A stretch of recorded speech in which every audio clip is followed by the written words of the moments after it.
Arratsaldeon guztioi, ongi etorriak, mila esker gaurko bi sari hauetara etortzeagatik, eskerrak bereziki herri agintariei, Bilboko udaleko eta Eusko Jaurlaritzako ordezkariei, era berean eskerrak Euskal Herriko Arkitektoen Elkargoari eta Espainiako Arkitektoen Elkargoen Kontseiluari. Ondo dakizuen bezala, sari hauek Euskal Herriko Arkitektoen Elkargoko Bizkaiko ordezkaritzak antolatzen ditu 2 urtetik behin.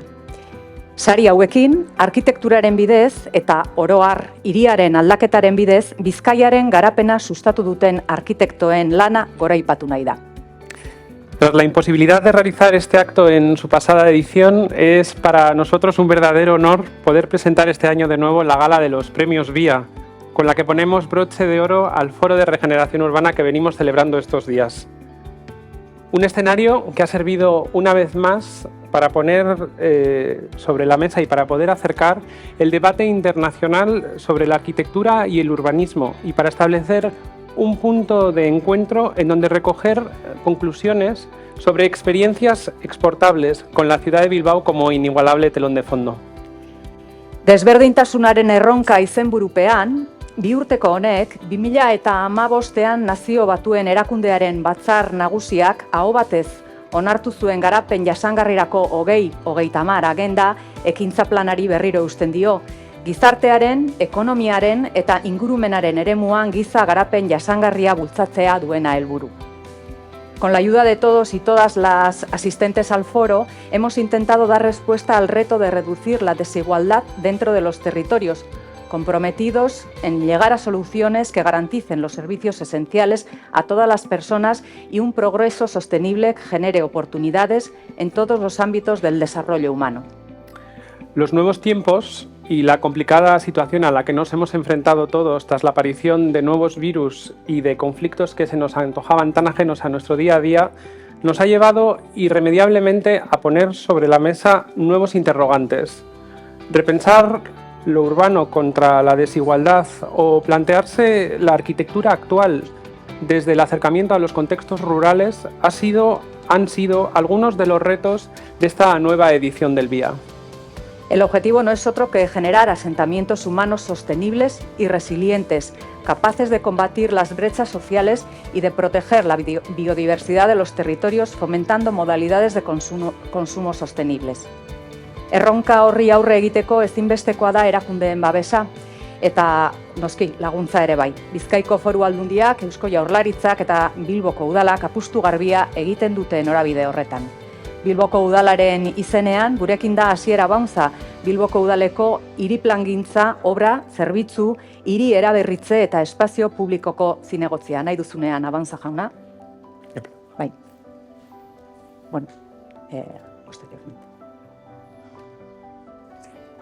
Bueno, eskerrik asko guztioi eta eskerrik asko batez be antolatzaile zareten arkitektoen elkargoari beste behin ere burutu dozuelako eta lortu dozuelako hau bezalako ekitaldi bat antolatzea.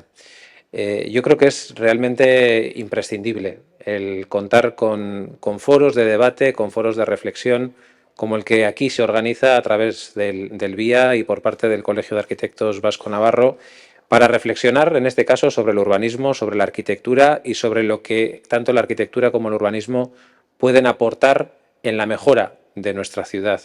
El tema elegido este año por los organizadores para esta edición de Vía, el reto de la desigualdad, también creo que es especialmente acertado y oportuno en Bilbao.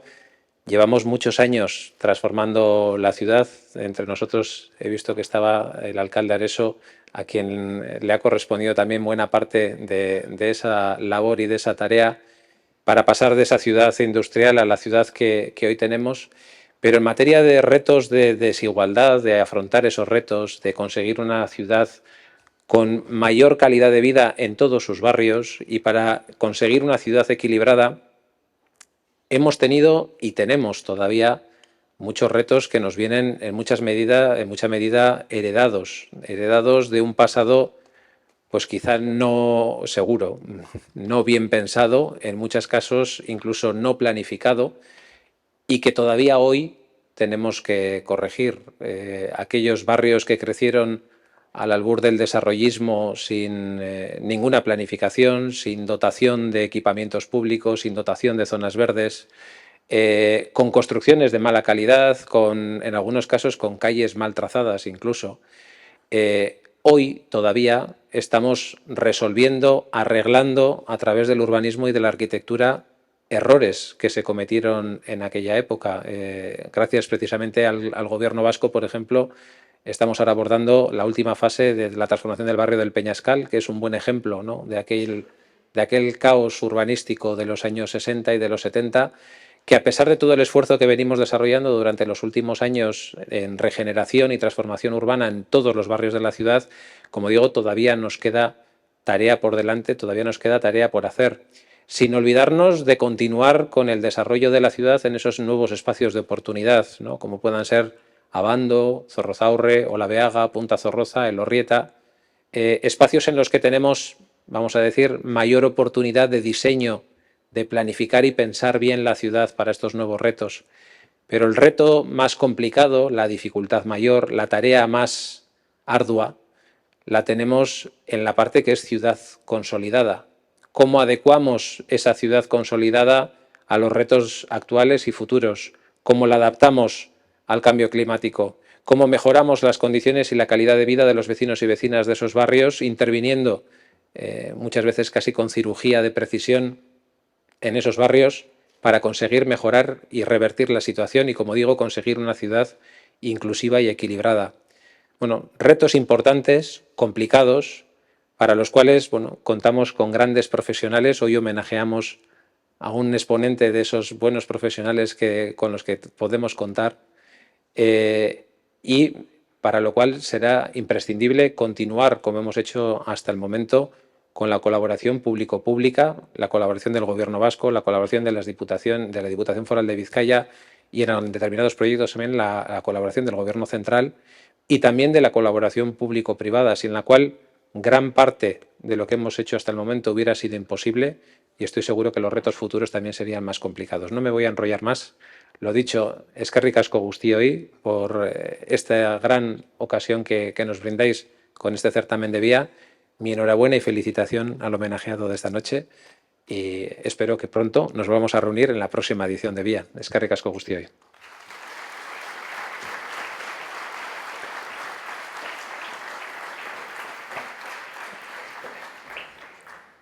Eskerrik asko Abaunza jauna.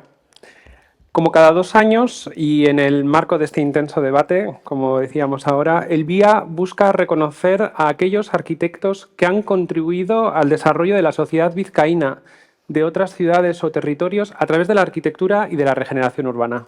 Y esta noche el reconocimiento es para Juan Herreros, un profesional de indudable prestigio internacional. Doctor arquitecto, catedrático de proyectos arquitectónicos de la Escuela de Arquitectura de Madrid, full professor en la Universidad de Columbia de Nueva York. Ha enseñado en universidades como la de Princeton, Escuela de Arquitectura de Lausanne o el ITT de Chicago. Tal y como se recordaba en el manifiesto de esta nueva edición del VIA, se hace imprescindible una participación activa de todos nosotros para intentar crear ciudades más inclusivas y con una mayor cohesión territorial para afrontar las desigualdades.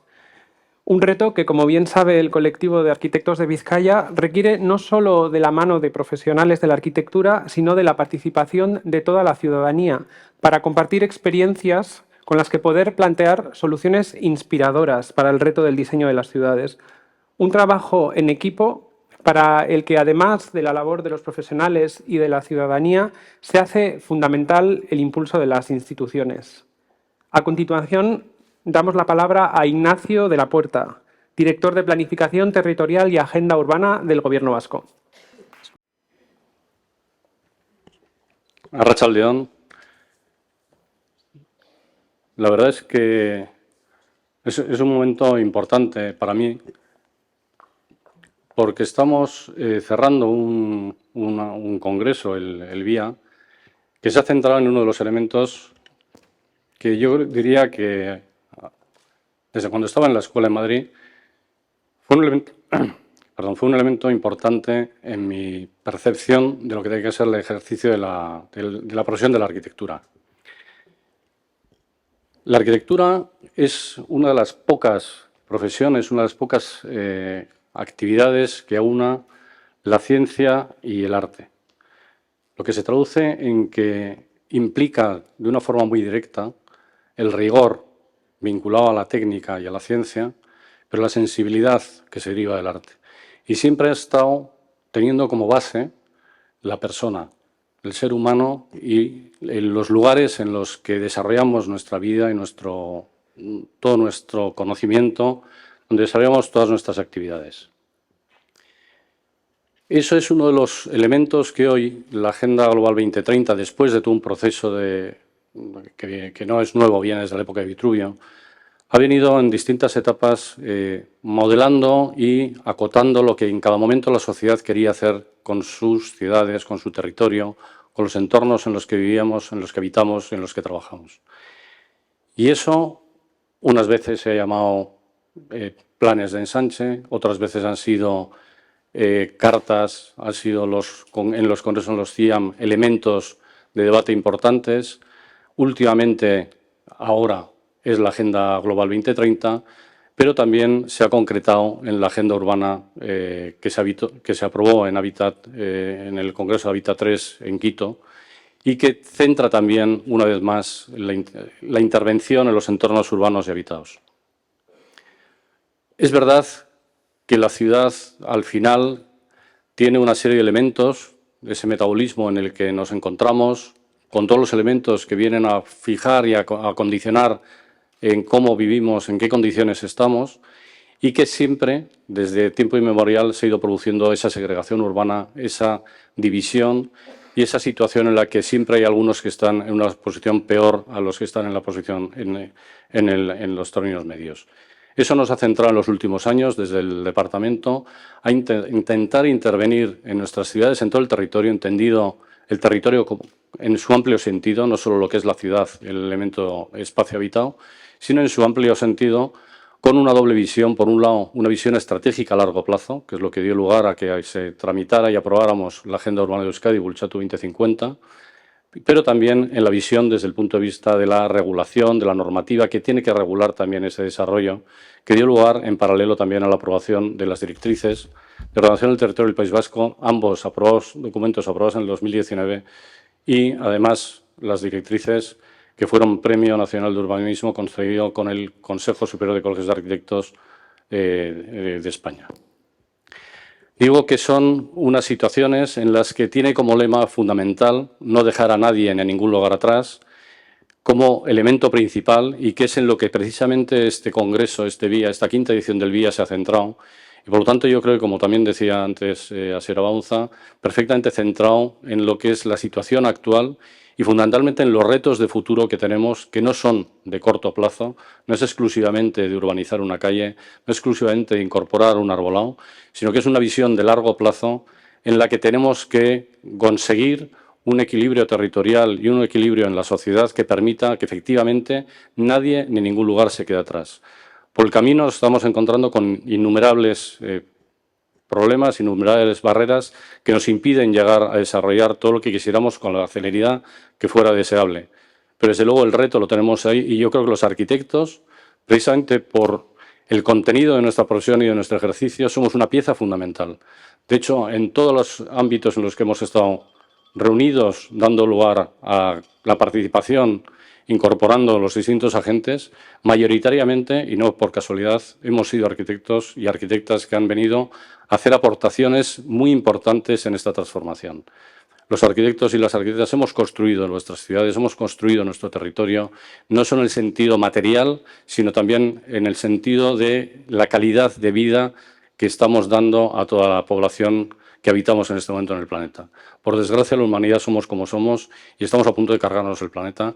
Yo creo que los arquitectos podemos y tenemos una gran labor para evitar que esto sea así. Muchísimas gracias y enhorabuena, Juan, por tu premio.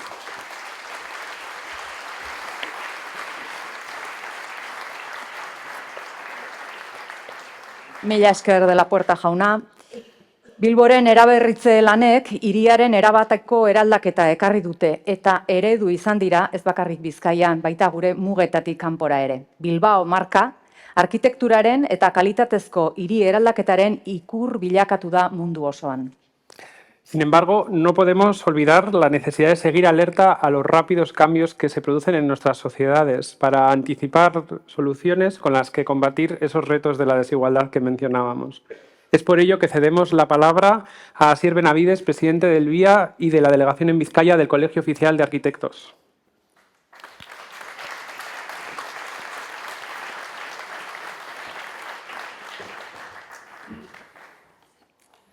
Gabon guztioi, eskerrik asko. Asier Abonza, concejal de Obras, Planificación Urbana y Proyectos Estratégicos. Ignacio de la Puerta, director de Planificación Territorial y Agenda Urbana. Marta Vallosera, presidenta del Consejo Superior del Colegio de Arquitectos de España. Y Pachi Chocarro, por supuesto, nuestro decano del Colegio Oficial de Arquitectos Vasco-Navarro. Y Juan Herreros, futuro, en breves minutos, futuro premio Vía de la 5ª edición. Enhorabuena y gracias por estar con nosotros. No me quiero olvidar tampoco de Imanol Pradales, diputado foral de Infraestructuras y Desarrollo Territorial, que por motivos personales no ha podido acudir. Y como muy bien dice Goar, los arquitectos tenemos que estar preparados y con las herramientas adecuadas, listas para solucionar los problemas de desigualdad o de cualquier otra índole que surgen en los cambios que se producen día a día en nuestras ciudades. Esta es la principal función de un congreso profesional como el que hemos desarrollado estos días. Reunirnos arquitectos y profesionales de cualquier otro sector que participan en el desarrollo urbano, principalmente para examinar y contrastar casos de éxito pasados, para extrapolar en la medida de lo posible ideas que ya han sido contrastadas y que vemos que funcionan. Analizar la situación en la que nos encontramos, comparando diferentes soluciones que se están dando en diferentes zonas geográficas a problemas similares. Y concluir con posibles líneas de actuación futuras que puedan orientarnos hacia dónde deben o pueden ir las tendencias urbanísticas en los años venideros. El congreso que cerramos hoy con este acto, ya os adelanto que ha sido un éxito, tanto por las brillantes exposiciones que hemos tenido de ponentes de primer nivel, como por las interesantísimas reflexiones y conclusiones a las que se han llegado en las mesas redondas que ha habido al final de cada jornada. Pero el Urban Regeneration Forum no es esto, o no es solo esto, es esto y mucho más. Bilbao, ya lo conocéis perfectamente todos, ha sido una ciudad de vanguardia desde su misma creación. Y a finales del siglo pasado y primera década de este milenio, sinónimo de arquitectura y renovación urbana de altísima calidad. Es por eso que en los años 2012-2013, la Comisión de Cultura de la Delegación en Vizcaya del Colegio de Arquitectos sentía la necesidad de crear un foro de reunión en el que poner en valor todo esto. No solo los arquitectos, sino también toda la red que ha sido capaz de generar todos estos cambios, desde las administraciones públicas al sector de la construcción, centros tecnológicos, ingenierías. Entonces nació la plataforma Bilbao Vizcaya Arquitectura. Y ya desde la primera edición del Congreso, en el 2014, se ha dado tanta importancia al Congreso profesional, del que hemos hablado ahora, como a las actividades ciudadanas, porque siempre hemos considerado fundamental acercar a la ciudadanía a la arquitectura y al urbanismo. Sobre todo a ciudadanos como los vizcaínos. Claro ejemplo de personas a los que el urbanismo, bien ejecutado, puede cambiarles su vida para mejor. En esta 5ª edición, la de la consolidación del evento, después de la edición del 2020, que estuvo lastrada por la pandemia y que no se pudo desarrollar como nos hubiese gustado, hemos recuperado todas las actividades ciudadanas que veníamos desarrollando, las excursiones en barco, a pie o en bicicleta, dando explicaciones acerca de cómo ha evolucionado el urbanismo de nuestra ciudad y nuestro territorio, las exposiciones, los concursos de relatos, de fotografía, de pintura, incluso hemos añadido alguna otra actividad más como la muestra de cine. Yo personalmente estoy muy orgulloso del Congreso Profesional, pero os aseguro que una de las mayores satisfacciones que puedo sentir es escuchar a gente totalmente ajena a nuestro colectivo, preguntarte por las actividades que vamos a ejecutar en esta edición y confesar que esperan con impaciencia la apertura del plazo para inscribirse. Hemos llegado a la ciudadanía. Creo que la plataforma Vía ayuda a acercar el colectivo a la gente de a pie, no siempre bien valorado, pero principalmente por desconocimiento. Ya voy terminando. Hablo de la plataforma Vía como algo etéreo, pero básicamente el que no la conozca, os cuento un poco. Está formada por arquitectos voluntarios de la delegación vizcaína del Colegio de Arquitectos Vasco-Navarro. 15, 20 compañeros, podremos ser, ¿no? Los aventurados que nos ponemos a organizar esto. 15 compañeros que tienen sus familias, que tienen sus trabajos, su dedicación en la junta directiva del colegio, algunos de ellos también incluso, y aún así sacan tiempo de donde no lo hay para altruistamente organizar un foro como este. Seguro que en medios materiales o económicos no somos punteros, pero tenemos un equipo humano que dudo que haya algún congreso que nos supere. De corazón, muchas gracias a todos, porque sin vosotros no podría salir todo esto adelante. Y me acuerdo también, aprovechando el momento, del personal de la delegación, que arrima el hombro en estas últimas semanas que son tan duras y que nos ayudan en este intenso trabajo que hay que desarrollar. Y, por supuesto, acuerdo del Ayuntamiento de Bilbao, Diputación de Vizcaya, Gobierno Vasco y Colegio de Arquitectos Vasco-Navarro, porque sin su colaboración sería imposible. Y ya así concluyo. Bueno, perdóname, Juan, porque he gastado todo el tiempo del que disponía y no he hablado de la persona más importante de la noche, ¿no? El premio VIA de la 5ª edición, que es para lo que estamos aquí reunidos. Pero bueno, si os soy sincero, es que he visto la escaleta esta mañana, he visto que iba a estar muy bien reconocido y he visto que no era tan necesario en mi intervención hablar de ello, ¿no? Porque ¿qué decir de la obra de Juan, ¿no? Cualquiera de nosotros podría decir de carrerilla 8 o 10 obras de arquitectura o de urbanismo que ha desarrollado él. Entonces no sé si merece la pena que lo haga yo, porque ahora vamos a ver un vídeo mucho más explicativo de lo que yo os pueda contar. Recalcaría, eso sí, la intervención suya en Abando Ibarra o en la remodelación de la Galería Carreras Mújica, pues por la cercanía que nos toca, ¿no? Por estar en nuestra ciudad.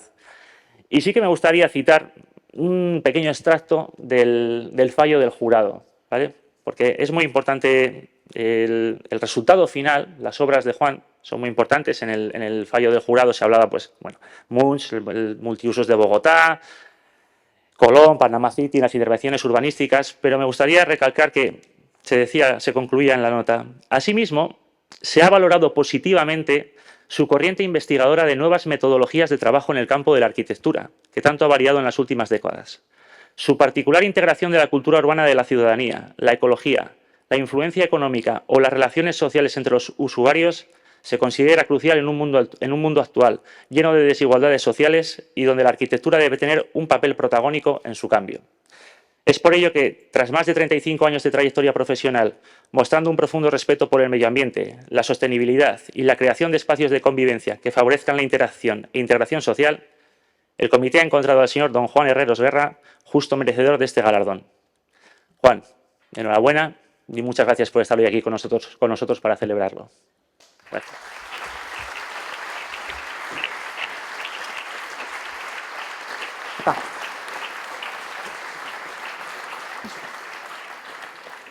Mila esker Benavides jauna. Como decíamos al principio de este acto y venimos diciendo en cada una de las intervenciones, la delegación de Vizcaya del COAM, a través del premio VIA 2022, quiere este año reconocer a Juan Herreros por su aportación al reto de la transformación de la ciudad, por toda su obra y en especial por su implicación en proyectos como veníamos diciendo ahora, la ordenación de Abando Ibarra u obras tan reconocidas como la Galería Carreras Mújica en Bilbao o las Torres Bioclimáticas Alburúa en Vitoria-Gasteiz. Un arquitecto que nos demuestra su vinculación con este territorio a través de su obra ya construida e incluso a través de sus proyectos en curso, como la Galería ACC Bilduma, que esperamos poder disfrutar muy pronto. Esta iniciativa ha recibido una especial acogida por parte del Gobierno vasco, la Diputación Foral de Vizcaya y el Ayuntamiento de Bilbao, que siguen con interés este Urban Regeneration Forum apoyando el Congreso VIA en cada una de las ediciones que venimos celebrando hasta este momento. Bere ibilbideak hainbat sari eta aipamen merezi izan ditu. Haien artean, Madrilgo arkitektoen elkargoaren saria 10 aldiz jaso duena. Eta besteren bat aipatzearren AVS Euskadi saria, Euskadiko etxebizitza eta lurzoruko kudeatzaile publikoen elkarteak ematen duena. Un arquitecto que ha asumido mantener una posición crítica y comprometida con las dimensiones sociales, políticas, culturales y medioambientales del presente en general y de su producción en particular.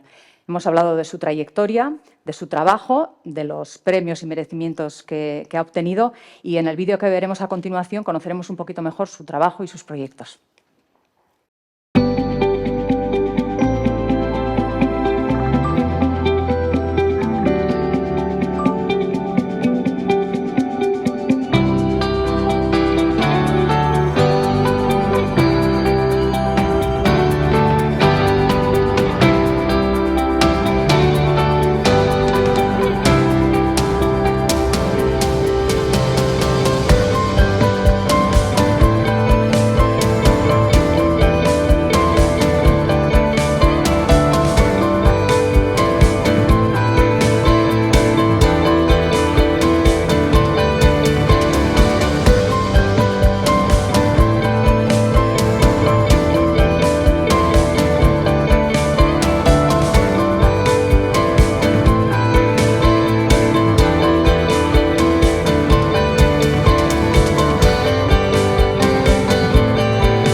autoridades, queridos colegas, amigos, dejadme que me sacuda un poco la emoción, confesando sin reservas mi zozobra ante este reconocimiento que supone el Premio Vía.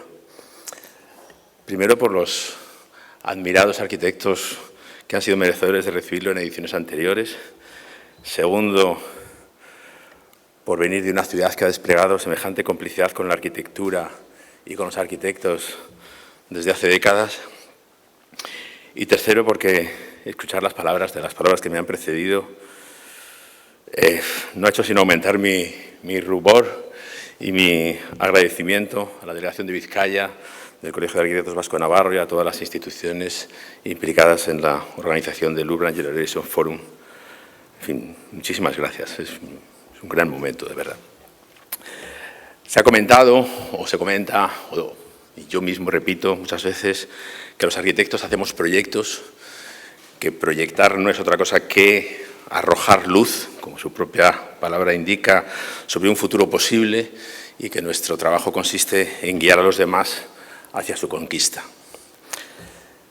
Quiero dar un poco la vuelta a esa afirmación diciendo: los arquitectos trabajamos para personas y para instituciones con proyectos que necesitan arquitectos. Bilbao ha sido y es una ciudad modélica en este asunto de tener un proyecto colectivo a corto, medio y largo plazo. Estos días, pensando que iba a venir a Bilbao, he recordado mucho a Zuazo, un arquitecto por el que tengo una especial debilidad, pero especialmente porque él pensó que Bilbao podía ser como Chicago.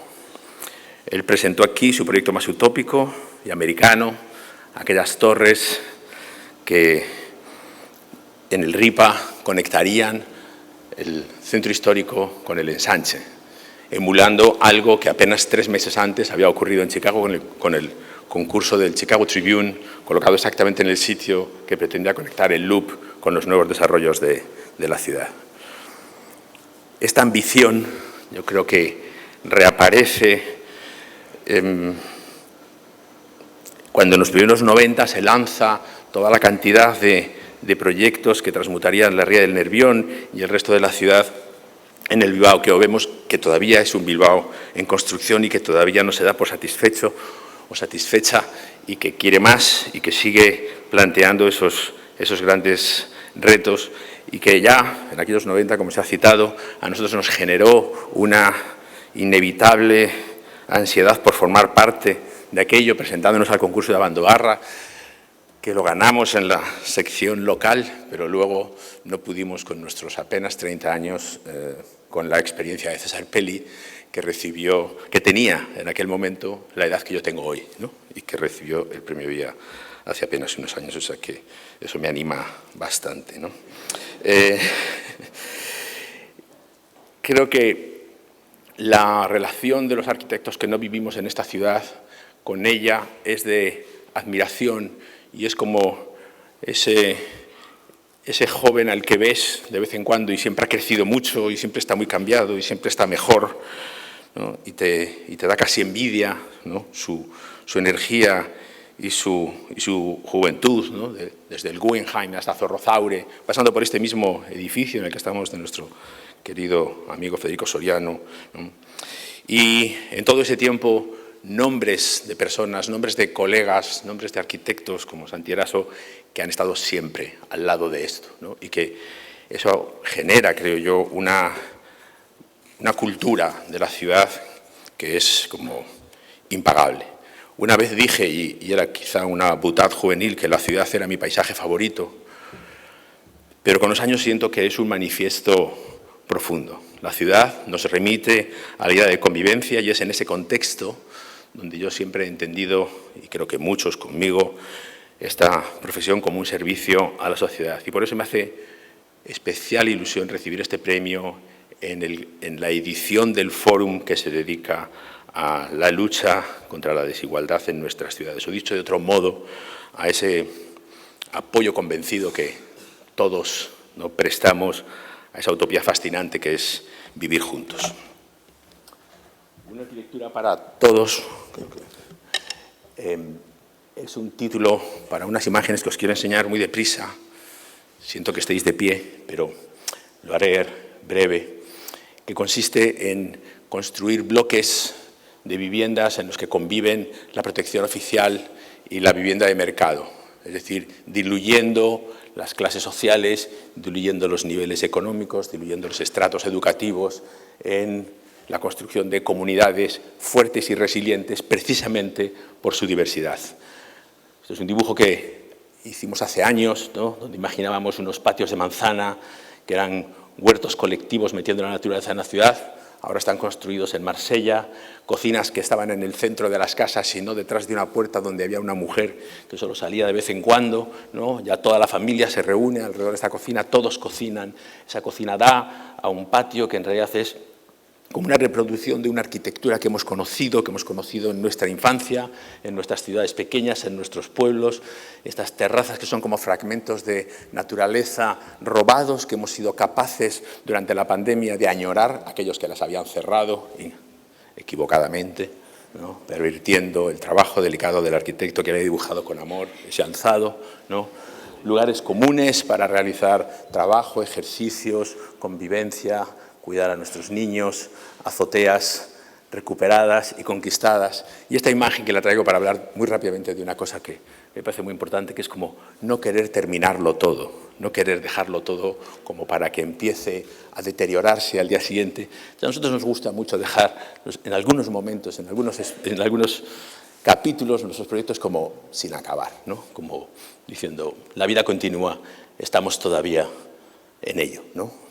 Y aquí esta elección delicada de unos colores, un cariño, una atención que claramente las personas que habitan estas viviendas, personas que posiblemente vienen de contextos desestructurados y de situaciones urbanas marginales, que de repente conquistan un sitio en el cual alguien ha pensado en ellos con la delicadeza y con el cariño de construir estas comunidades o estos pasillos que hoy están llenos de plantas y de bicicletas y de niños ruidosos. Y de redefinir también un concepto de periferia, porque cuando hablamos de la periferia, es la periferia con respecto de un centro al que mucha gente no ha tenido acceso, pero a veces esa periferia no es tan periférica.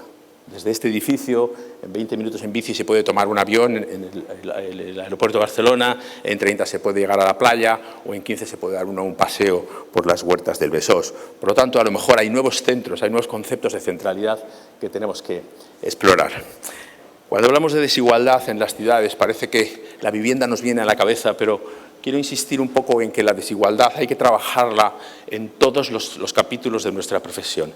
Las infraestructuras es quizá el más importante, yo creo, por la capacidad que tienen realmente de transformar los movimientos y de aliviar las penalidades de las personas. Esto es una estación de ferrocarril que cruza las vías, es una solución típica tomada del modelo de los aeropuertos, ¿no? Pero en este caso, a esa estación nosotros le adosamos una pasarela que resuelve la famosa intermodalidad, pero que sobre todo resuelve un problema histórico, y es que las vías del tren de Santiago de Compostela durante 100 años han impedido que la gente del centro vaya al sur y que la gente del sur pueda ir al centro. Y esto que nadie se había planteado que se pudiera resolver con una pasarela simplemente, al ver este dibujo se convirtió en una especie de clamor popular. La estación ha tardado años en construirse, de hecho ahora está en obra, pero se realizó la pasarela.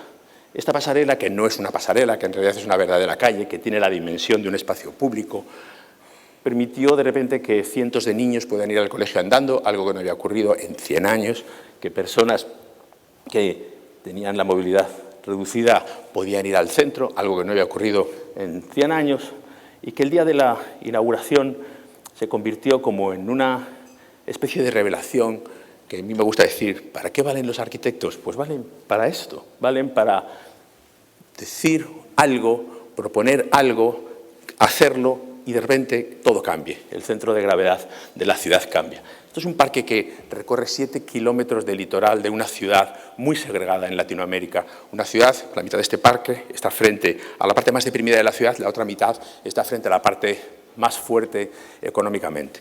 Las personas de la parte más rica tienen esas tradiciones de las en fin, de esas clases económicas de correr, hacer jogging por las mañanas porque cuidan mucho su salud, ¿no? Y entonces resulta que esas mujeres empiezan a correr por delante de las partes deprimidas de la ciudad. Y las mujeres que viven en la parte deprimida de la ciudad dicen, ¡qué gran idea!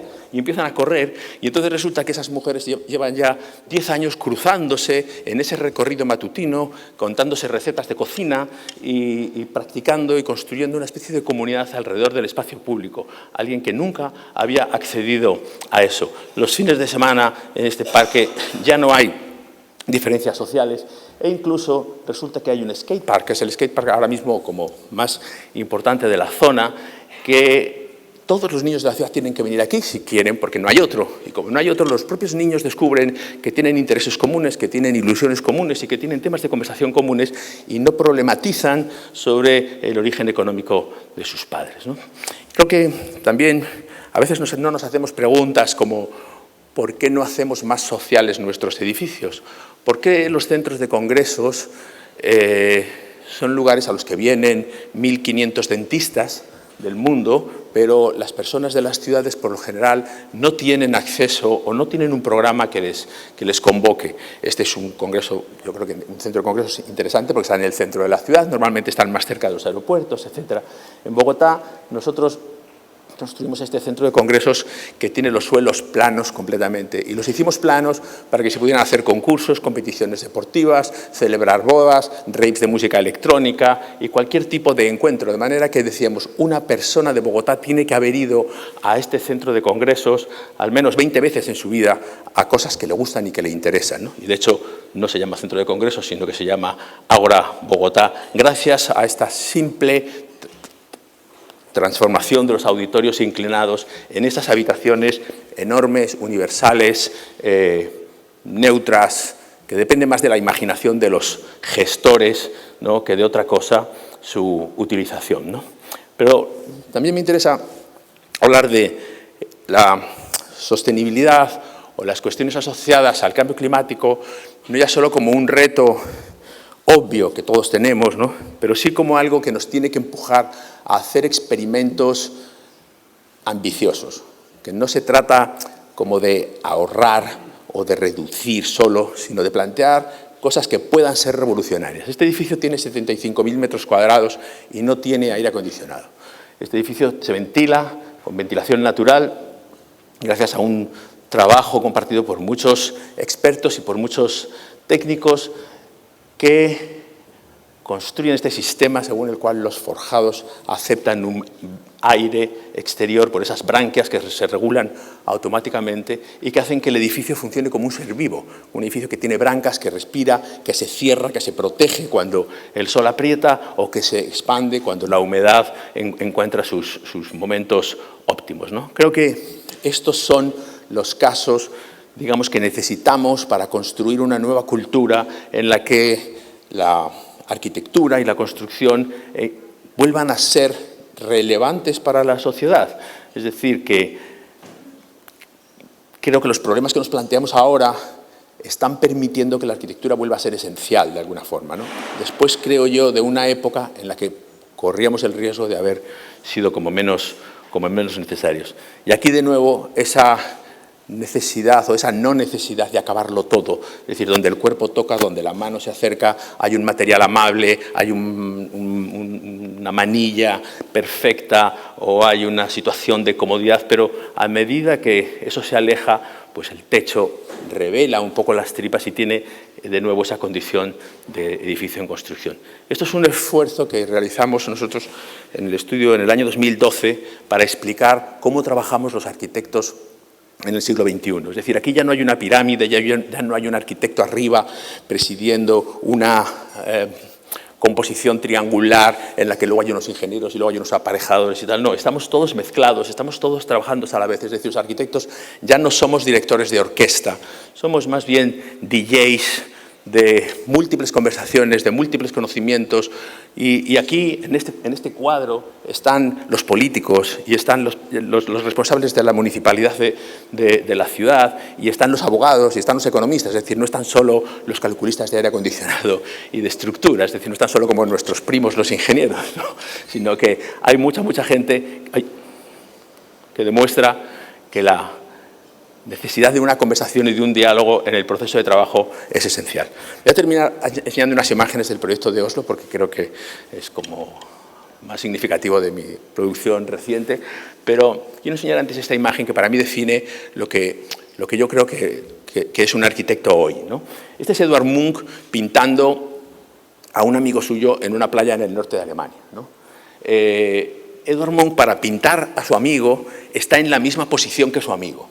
Está tensando los mismos músculos, está entendiendo cómo funciona el cuerpo de su amigo, está sufriendo las mismas inclemencias meteorológicas que el amigo, es decir, no está debajo de un pequeño sombrajo o con un Salakov o sentado en una cómoda silla mientras pinta al aire libre, sino que está realizando como un esfuerzo como por ponerse en la piel del otro, por construir en sí mismo la situación que él quiere representar, ¿no? Eso es un poco lo que nosotros intentamos hacer con el Museo Munch. Es decir, cuando nosotros en el Museo Munch dijimos, bueno, vamos a describir el museo y luego lo hacemos, ¿no?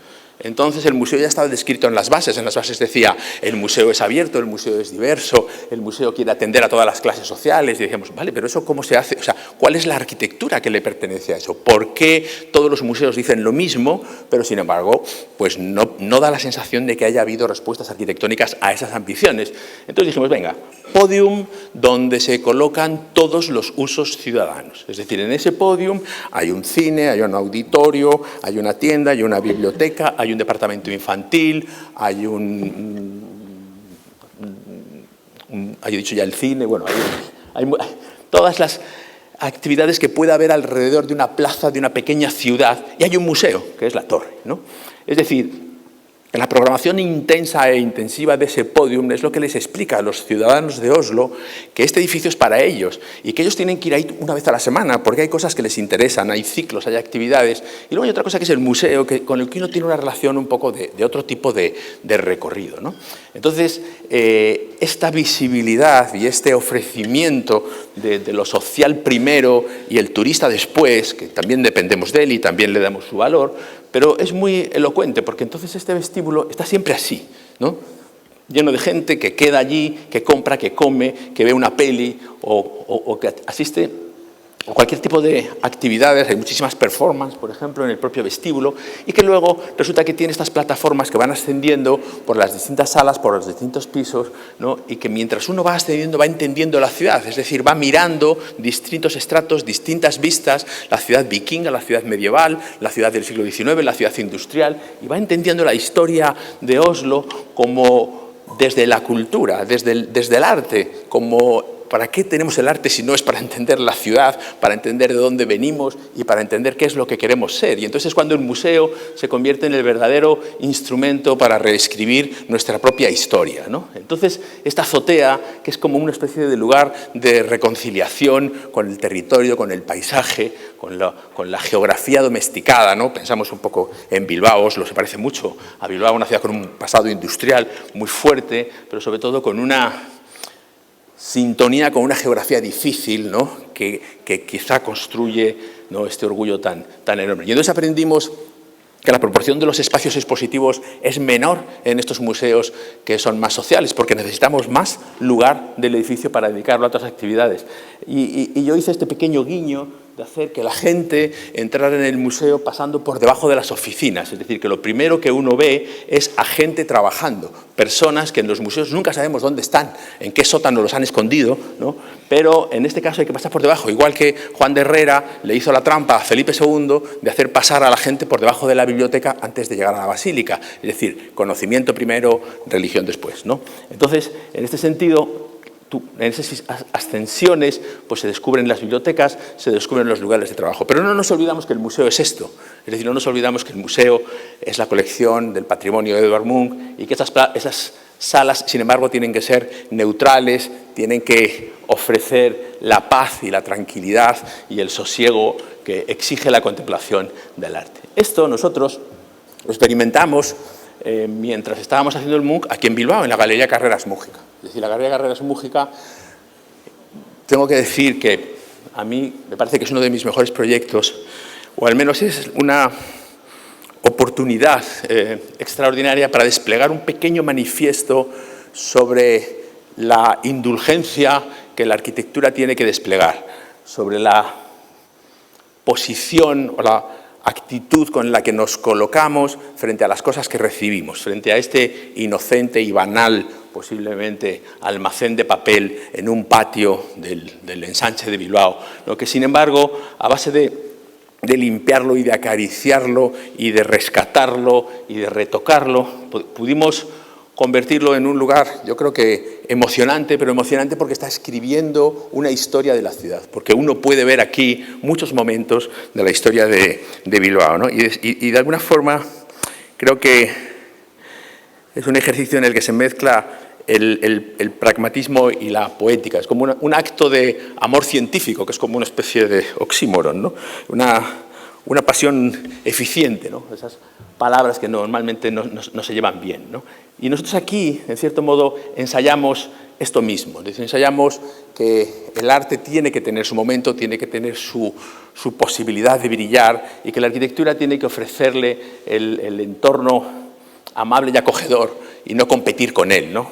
Para eso ya tenemos muchos otros lugares del edificio. También aprendimos que la arquitectura se ha vuelto muy mediática y que tenemos que saber utilizarlo, que sabemos que los medios de comunicación pueden ser ahora mismo nuestro mejor aliado para explicarle a la gente para qué vale la arquitectura, qué hacemos, cómo pensamos los arquitectos y por qué es tan importante confiar en nosotros. Bueno, esto es muy importante. Esto realmente dice que cuando una sociedad en el Dominical publica una sopa de letras como esta, es porque esa sociedad ha conseguido que la arquitectura sea importante, ¿no? Entonces, bueno, es un pequeño gesto. Y para eso es necesario hablar, es necesario dialogar, no es un buen instrumento la vehemencia del convencimiento, solemos tener muy buen pico los arquitectos, ¿no? Pero intentar convencer a toda costa no da buen resultado, porque también resulta que puede haber sociedad civil como esta que hace una manifestación solo para pedirle a un ayuntamiento que construya nuestro edificio, ¿no? Durante su construcción estuvo en el telediario casi semanalmente, ¿no? Para bien y para mal, pero también sabíamos que la construcción tiene que ser hermosa, es decir, que la construcción ya tiene que revelar desde el principio aquello que queremos que ocurra al final. Nosotros podíamos llevar a nuestros amigos a ver el edificio cuando estaba así, porque les podíamos explicar ya cómo iba a ser, ¿no? Y también nos preocupó mucho la gente que lo construye, nos preocupó mucho las condiciones en las que se levantan nuestros edificios gracias a la manera en la que nosotros mismos decidimos construirlas, ¿no? Ahora estamos construyendo de muchas formas, estamos incluso recuperando sistemas constructivos como el ladrillo, pero en los años, a finales de los años 80, ¿no? Que con Iñaki Ábalos nos negábamos a usar ladrillo porque decíamos que el ladrillo se colocaba irremediablemente a las 7 de la mañana a 0 grados y eso nos parecía como esclavismo, ¿no? Y que por lo tanto pues preferíamos un cierto guiño a una construcción en seco, a una cierta tecnología. Hoy en día todo ha cambiado mucho, pero yo creo que hemos hecho los arquitectos mucho esfuerzo para que indirectamente las condiciones laborales de las personas hayan mejorado.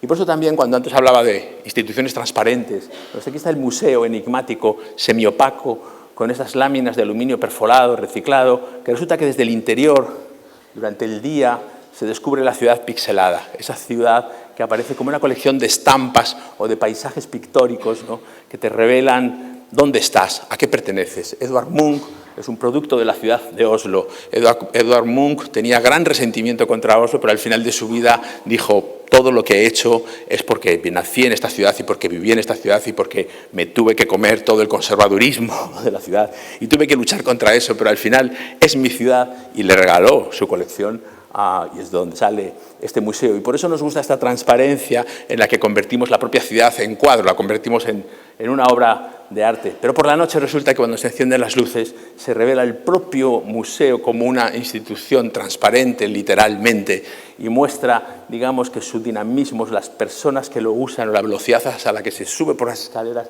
se convierte en un espectáculo, también huyendo de ese modelo según el cual el museo es un refugio de respecto de la ciudad, es decir, que la gente se mete en el circuito de un gran museo de arte europeo, se tira allí 4 horas y salen mareados y durante esas 4 horas no han sabido o no han tenido que saber dónde están o cómo han llegado, por así decir, ¿no? Entonces eso nos parecía importante y así es como esta pieza pertenece a la ciudad. Y cuando yo veo estas imágenes de Iván Van y entiendo que el museo parece que lleva allí toda la vida, ¿no? Que está integrado y que realmente hace algo más que exponer cuadros, ¿no? Construye un perfil, construye un orgullo, como en su momento pasó en Bilbao con el Guggenheim.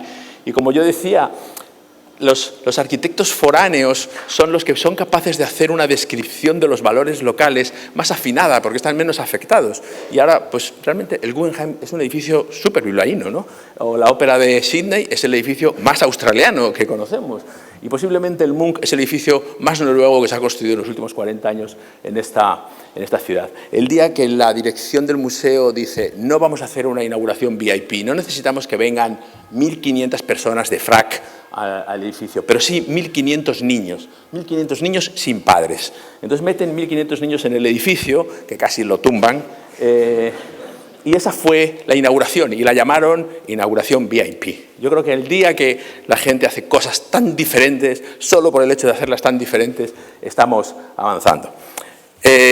Permitidme que me aproveche de estos 70 centímetros de diferencia de nivel que me da este estrado para hacer 3 dedicatorias de mi premio. La primera es para mi equipo, no solo este equipo que se ve aquí, sino todas las personas que han pasado por mi estudio en los casi 40 años de profesión.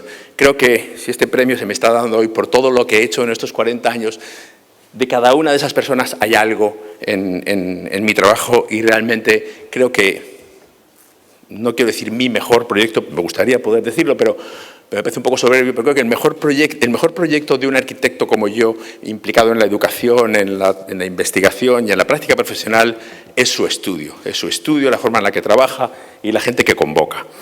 La segunda dedicatoria es por extensión a todos los estudiantes de arquitectura y a todos los jóvenes arquitectos que luchan con increíble tesón, digamos, contra la niebla de las crisis y contra la niebla de las dificultades, ¿no? Y también porque, a pesar de todo, están convencidos de que quieren y que van a poder contribuir a la construcción de un mundo mejor. Creo que esas generaciones no las podemos dejar abandonadas y tenemos que acudir en su socorro de una manera, pero vamos, como una legión, ¿eh? Y desde el prestigio y desde la edad que yo tengo en este momento, hago como un llamamiento de que no permitamos que esa gente se nos pierda, porque entonces la ciudad sí que se va a ir al garete, ¿no?